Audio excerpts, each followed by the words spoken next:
حضرت آدم فرماتے ہیں کہ محمد صلی اللہ علیہ وسلم میرے بیٹے ہیں. بولیے میرے بیٹے ہیں. چونکہ آدم علیہ السلام, اللہ کے رسول صلی اللہ علیہ وسلم فرماتے ہیں نا کہ حضرت ابراہیم علیہ السلام کو اللہ نے حضرت آدم کی اولاد سے چنا اور پھر اس سے میرا انتخاب کیا. آپ کس کے بیٹے ہیں؟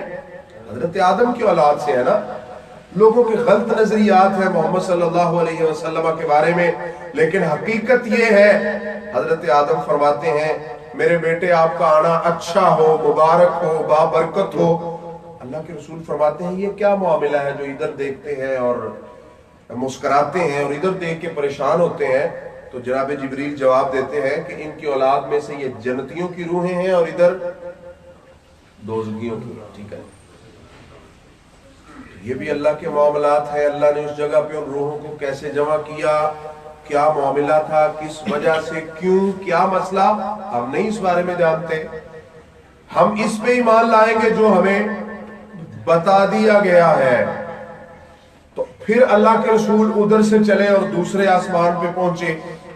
اس جگہ پہ پھر وہی کلام اور وہی باتیں ہوئی جو پہلے آسمان پہ تھی. دروازہ کھولنے کے لیے پھر دروازہ کھولا گیا اور دوسرے آسمان پہ حضرت یحییٰ علیہ السلام اور حضرت عیسیٰ علیہ السلام سے ملاقات ہوئی. السلام علیکم. وعلیکم السلام. یہ محمد صلی اللہ علیہ وسلم ہے, یہ حضرت عیسیٰ ہے, یہ حضرت یحییٰ ہے. ان سے ملاقات ہوئی اور انہوں نے کہا کہ آپ کا آنا مبارک ہو, اچھا ہو. پھر اس کے بعد محمد صلی اللہ علیہ وسلم تیسرے آسمان پہ پہنچے. ادھر حضرت یوسف علیہ السلام سے ملاقات ہوئی. اور حدیث میں ہے, صحیح مسلم حدیث نمبر 162 کے اندر, کہ جب اللہ کے رسول صلی اللہ علیہ وسلم نے حضرت یوسف علیہ السلام کو دیکھا نا, ان کے چہرہ مبارک پہ نظر پڑی تو فرماتے ہیں وَإِذَا هُوَ قَدْ أُوتِيَ شَطْرَ الْحُسْنِ, مجھے ایسے لگتا ہے کہ جیسے رب نے کائنات کا آدھا حسن ان کو دے دیا ہے. سبحان اللہ, کتنے حسین ہوں گے وہ. محمد صلی اللہ علیہ وسلم فرماتے ہیں مجھے ایسے لگتا ہے کہ جیسے کائنات کا آدھا حسن اللہ نے ان کو دے دیا. دنیا میں کوئی حسن دیکھتا ہے نا تو وہ کہتا ہے یار کمال, اللہ تعالیٰ نے حسن پیدا کیا. لیکن دیکھیں حضرت یوسف علیہ السلام کا حسن, اور انشاءاللہ ہم قرآن و سنت کے مطابق زندگی گزاریں گے. جب ہم جنت میں جائیں گے تو اللہ ایسے ہمیں بھی وہی حسن عطا فرمائیں گے. پھر آپ چوتھے آسمان پہ گئے, ویسے ہی دروازہ کھٹکھٹایا. سوال و جواب کرنے کے بعد حضرت ادریس علیہ السلام سے ملاقات ہوئی. پھر پانچویں آسمان پر گئے, حضرت ہارون علیہ السلام سے ملے. پھر چھٹے پر گئے, حضرت عیسیٰ علیہ السلام سے ملے. پھر ساتویں پر گئے تو ایک بازرگ بیت المعمور سے ٹیک لگائے بیٹھے تھے, ان کا نام تھا حضرت ابراہیم علیہ السلام. اور حدیث کے الفاظ ہیں کہ اللہ کے رسول فرماتے ہیں کہ فَإِذَا أَتَانَا بِإِبْرَاهِيمَ علیہ السلام مُسْنِدًا ظَهْرَهُ إِلَى الْبَيْتِ الْمَعْمُورِ, کہ ہم نے حضرت ابراہیم علیہ السلام کے پاس پہنچے اور وہ ٹیک لگائے بیت المعمور کے پاس بیٹھے ہوئے تھے. یہ بیت المعمور بیت اللہ کے بالکل اوپر اللہ کا گھر ہے, ساتویں آسمان پہ. اور صحیح حدیث ہے کہ 70,000 فرشتے اس میں داخل ہوتے ہیں عبادت کرنے کے لیے. تو وہ جب عبادت کر کے باہر نکلتے ہیں ایک دن میں, تو پھر دوبارہ وہ انتظار کر رہے ہیں اور قیامت تک ان کی باری. اتنے اللہ کے فرشتے ہیں, اتنی تعداد ہے جو ہم شمار نہیں کر سکتے. انسان تھوڑی سی عبادت کرے تو کہتا ہے کہ میں نے اللہ کے اوپر بہت بڑا احسان کر دیا ہے, لیکن دیکھیں اللہ کے کتنے فرشتے اور کتنی عبادت کرتے ہیں. قرآن میں اللہ فرماتے ہیں لا یعصون اللہ ما امرہم ویفعلون ما یؤمرون, یہ میرے فرشتے 24 گھنٹے میری عبادت کرتے ہیں اور کبھی بھی میری نافرمانی. آپ نے لوگوں کی کہاوتیں سنی ہوگی نا, جو کہتے ہیں کہ ہاروت اور ماروت بابل شہر میں آئے, پھر استغفر اللہ انہوں نے زہرہ نامی عورت سے زنا کیا اور پھر وہ کنویں میں لٹک گیا. یہ سب جھوٹے قصے کہانیاں ہیں, کوئی سچ نہیں. سچ کیا ہے؟ سورہ تحریم آیت نمبر 6 میں اللہ فرماتے ہیں لا یعصون اللہ ما امرہم ویفعلون ما یؤمرون, میرے فرشتے ایک پل کے لیے بھی میری نافرمانی نہیں کرتے, وہی کرتے ہیں جو اللہ کا حکم ہوتا ہے. اللہ کا حکم تھا وہ بابل میں آئے اور وہ یہودیوں کے لیے امتحان بن کے آئے تھے، جب وہ پورا ہوا تو وہ واپس چلے گئے۔ اس میں قصے کہانیاں بنانے کی اور فرشتوں پر بہتان لگانے کی اور قرآن کو استغفر اللہ معاذ اللہ جھٹلانے والی کوئی بات نہیں ہے۔ تو اللہ کے رسول فرماتے ہیں یہ بیت المعمور ہے جو بیت اللہ کے بالکل اوپر ہے، ادھر حضرت ابراہیم علیہ السلام سے ملاقات ہوئی۔ اس جگہ پہ ایک حدیث بیان کی جاتی ہے جو جامع ترمذی کے اندر ہے کہ حضرت ابراہیم علیہ السلام فرماتے ہیں یا محمد صلی اللہ علیہ وسلم اقرا علی امتک السلام منی، کہ اپنی امت کو میرا سلام کہنا اور ان سے کہنا کہ جنت بہت زرخیز ہے، اللہ کا ذکر کیا کریں اور جنت میں درخت لگائے۔ وہ حدیث سند صحیح نہیں ہے۔ ان سے ملاقات ہوئی اور اس کے بعد اللہ کے رسول صلی اللہ علیہ وسلم فرماتے ہیں ثم اتیت باناء من خمر ولبن وعسل فاخذت النبی فاخذت اللبن، اللہ کے رسول فرماتے ہیں پھر جب میں 7ویں آسمان پہ پہنچا، آسمانوں کی انتہا ہو گئی، تو پھر میری مہمان نوازی کے لیے 3 برتن لائے گئے، ایک میں دودھ تھا، ایک میں شراب تھی اور ایک میں شہد تھا۔ اللہ کے رسول صلی اللہ علیہ وسلم فرماتے ہیں پھر میں نے دودھ کو ہی پسند کیا۔ اس کا مطلب ہے مہمان نوازی کے لیے یہ کتنا ہی اچھا ہے کہ بندہ کسی کو دودھ دے۔ شکر ہے دودھ کا نام لیا، لوگ بہت تیز ہوتے ہیں، وہ کہتے ہیں اس کا مطلب ہے مہمان نوازی کے لیے شراب دی جائے، لیکن شراب تو ہمارے لیے حرام ہے نا، وہ ہمارے لیے حرام ہے دنیا کے اندر۔ جب ہم ادھر جائیں گے تو پھر جتنی مرضی پی لینا اور ایک دوسرے کو دے لینا، اس میں کوئی حرج۔ اس کا مطلب مہمان نوازی کے لیے ہم کسی کو دودھ اور شہد پیش کریں تو کیا ہی اچھا ہے، اور یہ کتنی اچھی اور اعلیٰ مہمان نوازی ہے۔ تو مہمان نوازی کرنا، اللہ کے رسول فرماتے من کان یؤمن باللہ والیوم الاخر فلیکرم ضیفہ، کہ جو اللہ اور آخرت پہ ایمان رکھتا ہے وہ اپنے مہمان کی مہمان نوازی کرے، اس کی عزت کرے، اس کا احترام کرے۔ اللہ اکبر۔ سورۃ النجم سورہ نمبر 53 اور آیت نمبر 13 کے اندر اللہ فرماتے ہیں وَلَقَدْ رَآهُ نَزْلَةً أُخْرَىٰ عِندَ سِدْرَةِ الْمُنتَهَىٰ إِنَّهَا جَنَّةُ الْمَأْوَىٰ إِذْ يَغْشَى السِّدْرَةَ مَا يَغْشَىٰ مَا زَاغَ الْبَصَرُ وَمَا طَغَىٰ۔ پھر آپ 7ویں آسمان کے بعد سدرۃ المنتہا پہ پہنچے، اور صحیح حدیث ہے اللہ کے رسول صلی اللہ علیہ وسلم فرماتے ہیں میں نے دیکھا اس کے جو پتے تھے نا وہ ایسے تھے جیسے ہاتھی کے کان ہوتے ہیں، اور اس کے جو پھل تھے نا، جو سدرہ کے بیر تھے، اس کا پھل تھا وہ ایسے جیسے مٹکے ہوتے ہیں۔ اس جگہ پہ جب آپ پہنچے، یہ سدرۃ المنتہا وہ مقام ہے کہ نیچے والی جو چیزیں ہیں، زمین والی، فرشتے، کوئی بھی چیز ہے تو وہ اس سے آگے نہیں جا سکتی، چونکہ آگے اللہ تعالیٰ کا عرش ہے، اللہ کے نور کے پردے ہیں، اللہ تعالیٰ کی ذات ہے، وہ کیسے ہے کما یلیق بشانہ، جیسے آپ کی شان کے۔ ہم یہ نہیں کہہ سکتے کہ اللہ کی ذات ایسے ہے، ایسے بیٹھی ہے، ایسے کھڑی ہے، ایسے ہاتھ ہے، ایسے پاؤں ہے۔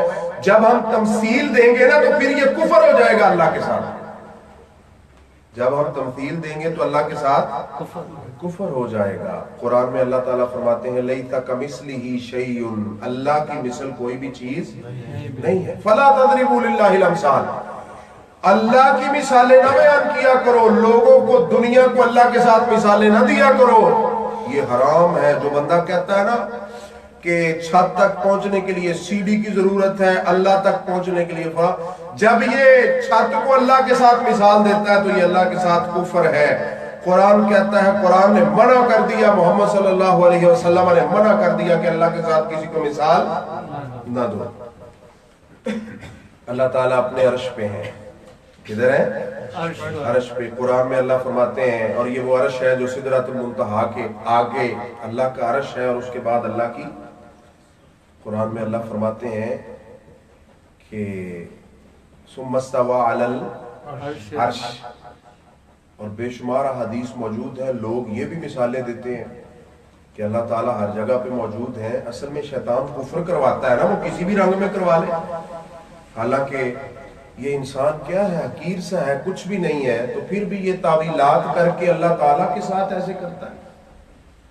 اللہ کے رسول صلی اللہ علیہ وسلم نے فرمایا رب کے ساتھ کسی کی مثال نہ دو۔ قرآن میں اللہ فرماتے ہیں میں تو عرش پہ مستوی ہوں۔ لوگ کہتے ہیں عرش پہ مستوی ہے تو پھر دنیا میں کیسے اللہ کی طاقت آ گئی, کیسے قدرت؟ اللہ تعالیٰ کی ذات ہے. ہمیں کیا, اللہ فرماتے ہیں کہ میں اپنی مٹھی میں سب کچھ لے لوں گا زمین و آسمان. ہمیں کیا پتا وہ کتنی بڑی ذات ہے. ہم دیکھتے ہیں کہ دنیا بہت بڑی ہے, اس کا مطلب ہے کہ اللہ تعالیٰ کو استغفر اللہ معاذ اللہ ہم اپنے ساتھ مثال دیتے ہیں, وہ اتنے چھوٹے ہوں گے. اس لیے فلا تضربوا للہ الامثال, اللہ کے ساتھ کسی کو مثال.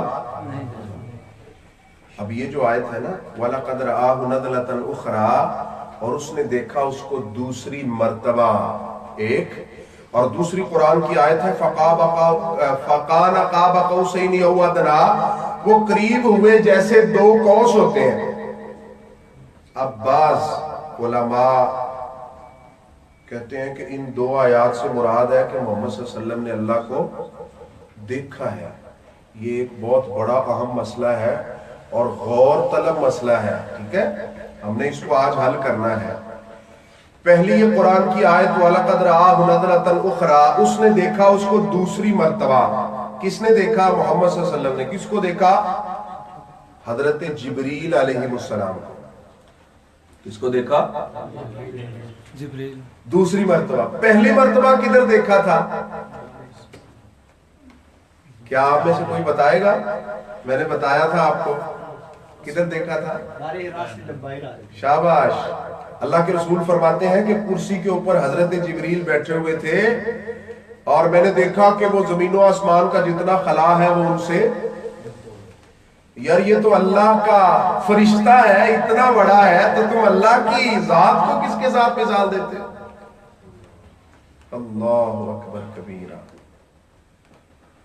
تو میرے بھائیوں, اللہ کے ساتھ کسی کو مثالیں نہ دیا کرو, اور یہ عقیدہ غلط ہے. چھوڑ دو کہ اللہ ہر جگہ پہ موجود ہے, اللہ تو اتنی بڑی ذات ہے, ہمیں کیا پتا. کما یلیق بشانہ, جیسے اللہ کے لائق ہے ویسے وہ ذات ہے. لوگ اللہ کے ساتھ کفر کر گئے, مر گئے, تباہ و برباد ہو گئے, جنہوں نے اللہ کے ساتھ مثالیں دی اور چیزوں کی, اور اللہ کا انکار کر دیا. کوئی صفات کو مانتا ہے, ذات کو نہیں مانتا, کوئی ذات کو مانتا ہے, صفات کو نہیں مانتا, کوئی کچھ کہتا ہے, کوئی کچھ کہتا ہے. تو میرے بھائیوں, ہمیں وہی کرنا ہوگا جو محمد صلی اللہ علیہ وسلم نے ہمیں بتایا ہے. اب رہا یہ سوال کہ کیا محمد صلی اللہ علیہ وسلم نے اللہ کو دیکھا ہے, اس بارے میں مسند احمد حدیث نمبر 3862 ہے, اور مسند ابی یعلا حدیث نمبر 5360 ہے, اور صحیح ابن حبان حدیث نمبر 6428 ہے. عن ابن مسعود رضی اللہ تعالی عنہ قال قال النبی صلی اللہ علیہ وسلم رأیت جبریل عند سدرۃ المنتہی. اللہ کے رسول صلی اللہ علیہ وسلم فرماتے ہیں کہ وہ جو آیت ہے نا کہ سدرۃ المنتہی کے قریب اس نے اس کو دوسری دفعہ دیکھا, اس سے مراد اللہ کے رسول صلی اللہ علیہ وسلم فرماتے ہیں میں نے کس کو دیکھا ہے؟ آگے فرماتے ہیں وعلیہ 600 جراح, میں نے دیکھا کہ جناب جبریل کے 600 پر تھے. کتنے پر تھے؟ 600 پر تھے. میں نے جبریل کو دیکھا, ان کے 600 پر تھے. اس حدیث سے ثابت ہوا کس کو دیکھا؟ محمد صلی اللہ علیہ وسلم نے جبریل. صحیح مسلم کے اندر حدیث نمبر 175 ہے. عن ابی ہریرہ رضی اللہ تعالی عنہ قال وَلَقَدْ رَآهُ نَزْلَةً أُخْرَىٰ قال رأى محمد صلی اللہ علیہ وسلم جبریل. حضرت ابو ہریرہ رضی اللہ تعالیٰ عنہ صحیح مسلم میں حدیث ہے, فرماتے ہیں کہ جو یہ آیت ہے نا وَلَقَدْ رَآهُ نَزْلَةً أُخْرَىٰ, اس نے اس کو دیکھا دوسری مرتبہ, اس سے مراد اللہ کو نہیں دیکھا بلکہ محمد صلی اللہ علیہ وسلم نے حضرت جبریل علیہ السلام کو دیکھا. آگے صحیح بخاری حدیث نمبر 3232 ہے. قال ابن مسعود رضی اللہ تعالیٰ عنہ انہو رعا جبرائیل علیہ السلام. عبداللہ بن مسعود رضی اللہ تعالیٰ عنہ فرماتے ہیں قرآن کی جو آیت ہے وَلَقَدْ رَآهُ نَزْلَةً أُخْرَىٰ, اس سے بعد محمد صلی اللہ علیہ وسلم نے حضرت جبریل کو دیکھا ہے. اور تیسری صحیح بخاری کے اندر حدیث نمبر 7380 ہے. ان عائشہ رضی اللہ تعالی عنہا من حدثا, حضرت عائشہ رضی اللہ تعالی عنہ فرماتی ہیں کہ جو بندہ یہ کہے, یہ بات کرے, یہ بیان کرے کسی بھی جگہ پر, کسی بھی مجلس میں,